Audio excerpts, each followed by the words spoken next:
Chapter 3. The Weight of Waiting. The days that followed Thomas's punishment settled into a rhythm of forced normalcy that set Isaiah's teeth on edge. The cotton harvest had begun in earnest, and the fields demanded every hand from dawn until well past dusk.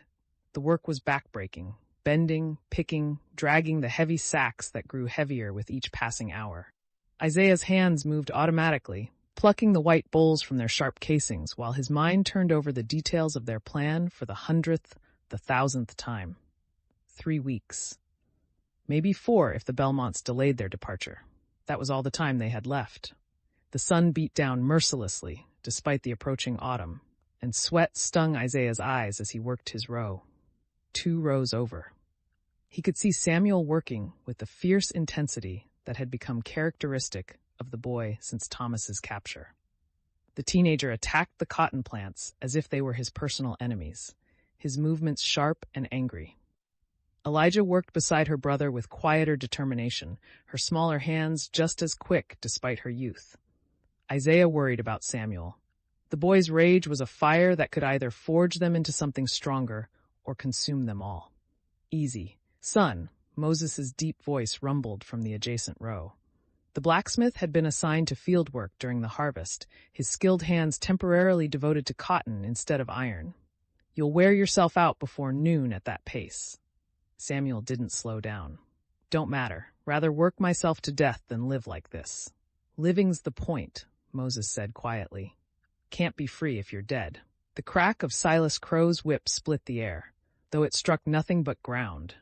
"Less talking, more picking," the overseer shouted from his position on horseback at the field's edge.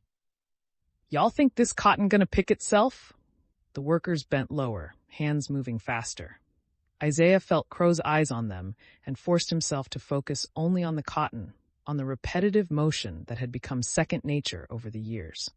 The overseer had been watching everyone more carefully since Thomas's failed escape, his patrols more frequent, his suspicions more easily aroused. As Crow rode past, Isaiah risked a glance toward the big house. Somewhere in there, Hannah was going about her duties, probably helping Mrs. Bellmont with her preparations for Charleston. The thought of her so close, yet untouchable, made his chest ache. They hadn't been able to meet since the night in the tobacco barn. The risk was too great with Crow's increased vigilance. The morning stretched into afternoon, the sun climbing higher and hotter.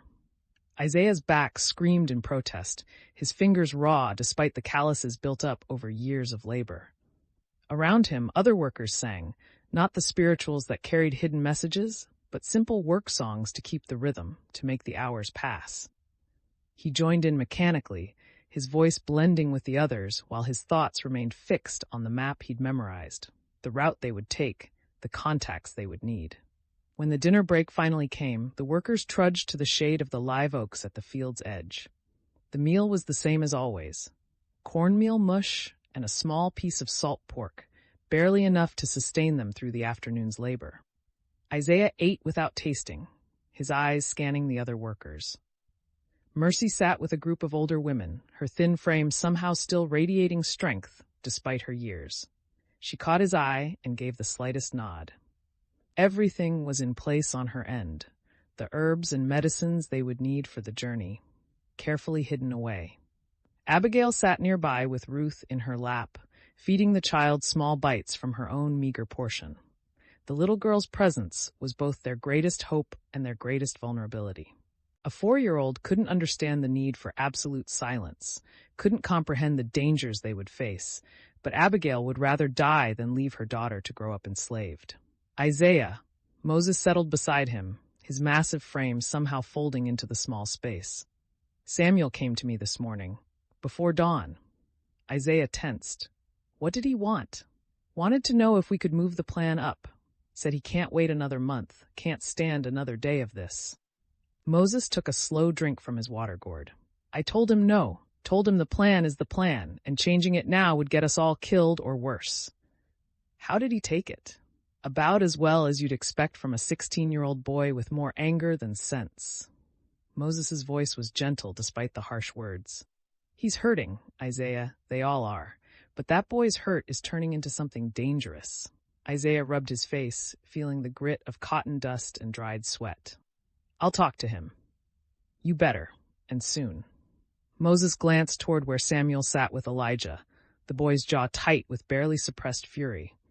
Because if he does something foolish, it won't just be him that pays the price. The afternoon work was even more grueling than the morning. The sun seemed determined to wring every drop of moisture from their bodies, and the cotton sacks grew impossibly heavy. Isaiah's mind drifted despite his efforts to stay focused, imagining the journey ahead, the swamps they would need to cross, the dogs that would hunt them, the patrollers who would shoot first and ask questions never. But also the North Star they would follow, the safe houses that waited along the route, the promise of Canada and true freedom. As the sun finally began its descent toward the horizon, painting the sky in shades of orange and red, Isaiah found himself working near Samuel and Elijah. He waited until Crow's attention was elsewhere, then spoke quietly without looking at them. "Tonight, after midnight, the old corn crib behind the tobacco barn." Samuel's hands stilled for just a moment before resuming their work. "We already had a meeting. We need another one. Just us, you, me, Moses, and Elijah. We need to talk." "About what?" The boy's voice was hard. "About waiting? About being patient while they work us to death?" "About staying alive long enough to see freedom," Isaiah said flatly.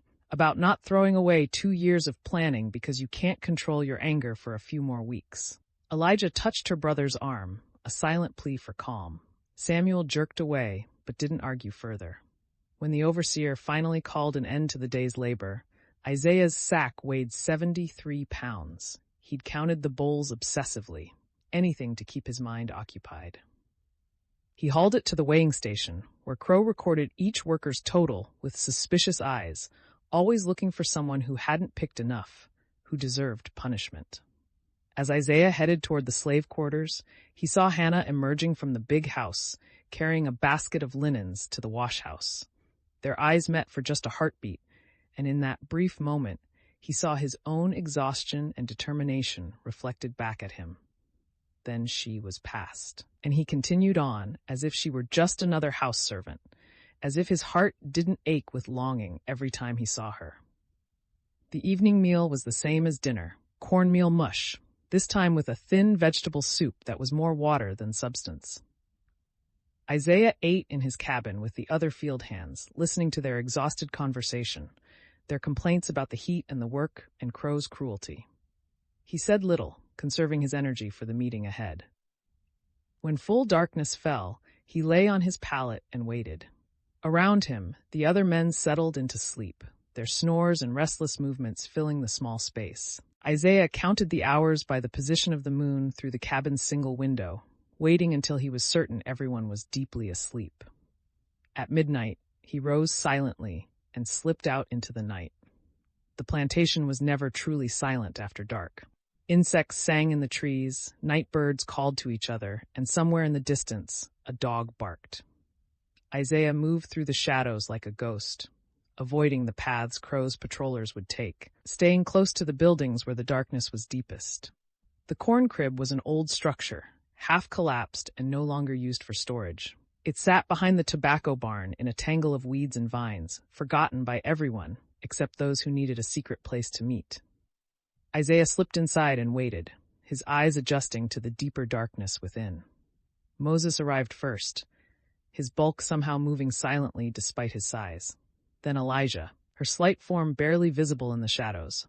Finally Samuel, his anger preceding him like a storm front. "This better be important," the boy said without preamble. "I need my sleep." "Sit down," Isaiah said quietly. "We need to talk about what happens next." "We already know what happens next," Samuel shot back. "We wait.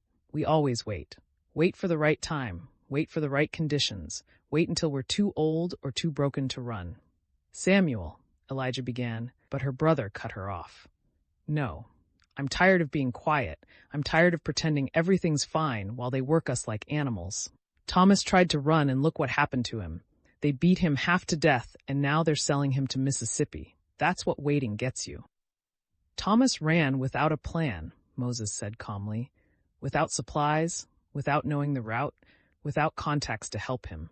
He ran on desperation and hope, and that's why he failed." "At least he tried," And now he's going to die in a Mississippi cotton field, Isaiah said, his voice hard. Is that what you want? To throw away your life and your sister's life because you can't wait a few more weeks?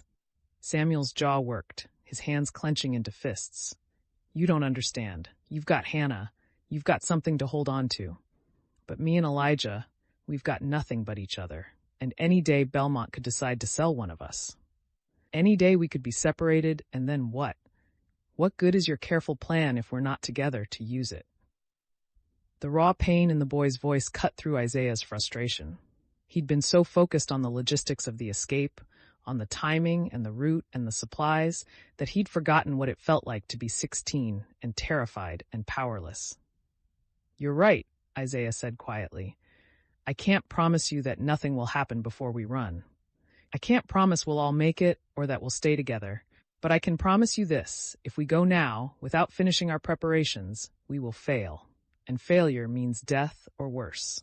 The Bellmonts leave for Charleston in 3 weeks, Moses added. 3 weeks, Samuel. That's all we're asking you to wait. 3 weeks, and then we go. Elijah moved closer to her brother, taking his hand. We've waited this long. We can wait a little longer. Together.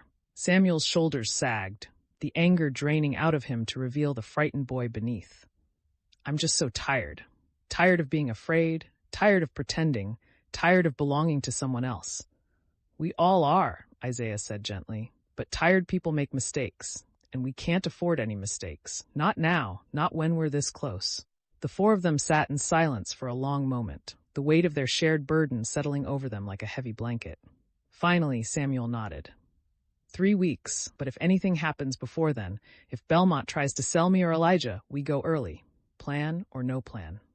Agreed, Isaiah said. If circumstances change, we adapt, but we don't panic and we don't act rashly. We stay smart.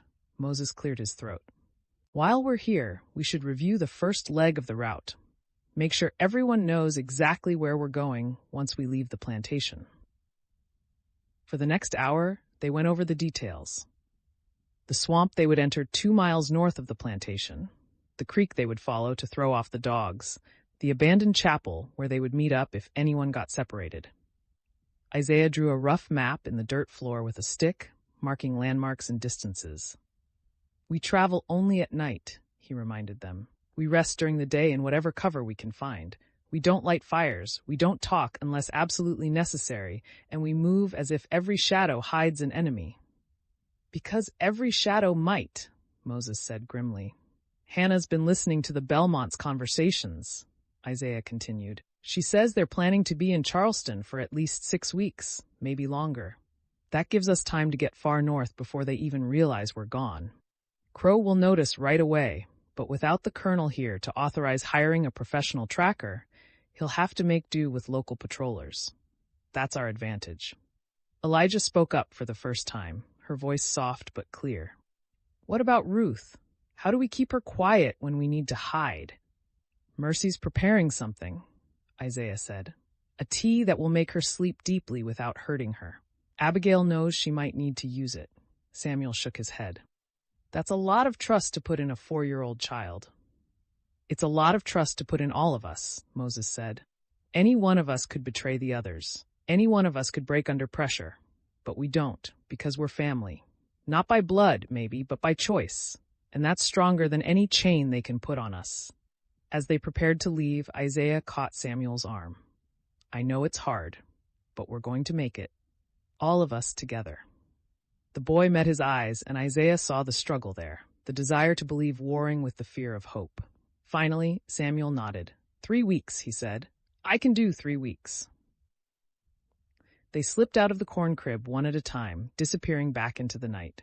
Isaiah waited until last, making sure no one was watching before he emerged.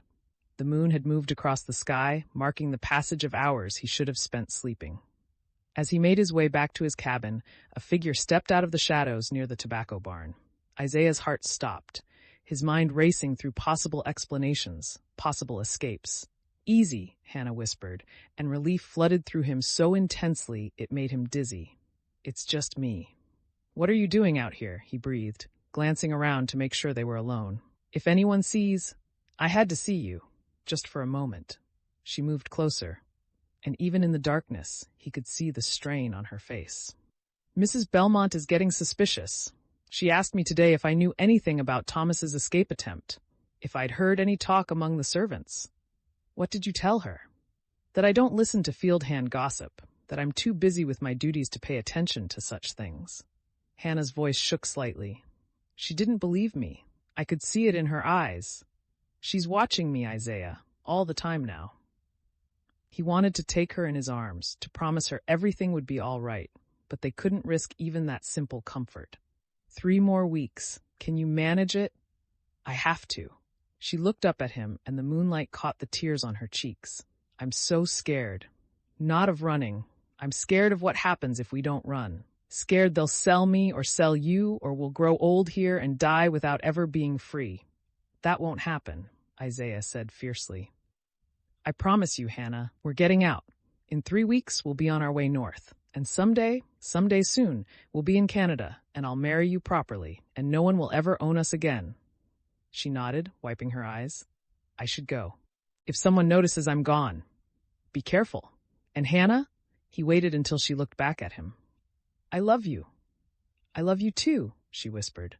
Then she was gone, a shadow disappearing into shadows. Isaiah stood alone in the darkness for a long moment, feeling the weight of responsibility pressing down on him. 8 lives depended on his planning, his caution, his ability to anticipate every danger. 8 lives, and the life he hoped to build with Hannah in freedom. The stars wheeled overhead, the same stars that would guide them north when the time came. The same stars that had guided countless others along the Underground Railroad, some to freedom, some to recapture, some to death. 3 weeks, 21 days, 504 hours. Isaiah returned to his cabin and lay down on his pallet, but sleep wouldn't come. His mind turned over every detail, every possible complication, every contingency plan. Outside, a mockingbird sang its complex song, mimicking the calls of a dozen other birds. And in the big house, in the overseer's quarters, in the slave cabins scattered across the plantation, people slept or didn't sleep, dreamed or didn't dream, each carrying their own burdens, their own hopes, their own fears. The cotton harvest continued. The days grew incrementally shorter, and slowly, inexorably, the moment of truth approached. Thanks for watching our stories. Don't forget to like and subscribe for more epic adventures.